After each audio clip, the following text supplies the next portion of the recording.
farm. Ito si pare, hi, say hi. Hi. Yeah. Ito.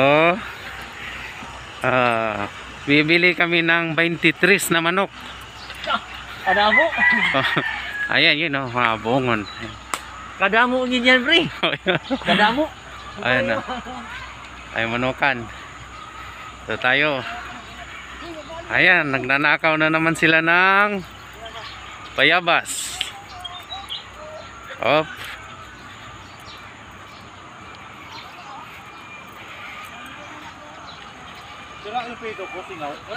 Ito talaga yung magnanakaw ng bayabas yan.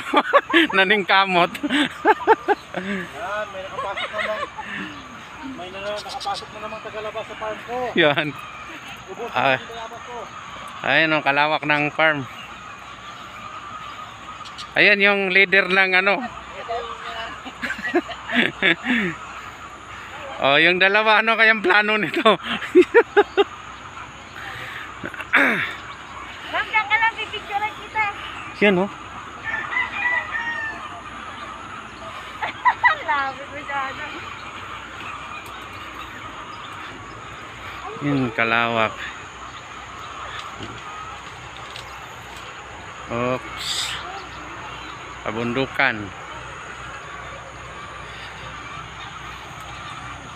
Tangina, baka mabali sa inyo yan. Dito oh, hindi kayo nakakita. Yan oh. Oh. Ayun tiyo, ayun tiyo. Ayun tiyo. Halika din. Si Jo lang naman yung mapayat dito.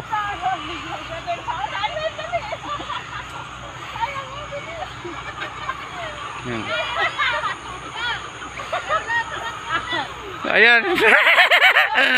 Ayan, mayabas pa more. Nasaan na yun eh? Ayun ko nga, kukunin ko yun. Ano? Ito mo dyan, ito mo dyan. Kala nyo, hindi ko maakyat ha?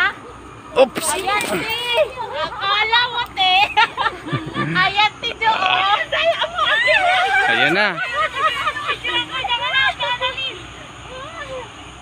Ano? Ayan o. Bayabas santer to. Sigurado to. Ayun te. Wala daw pumasok eh.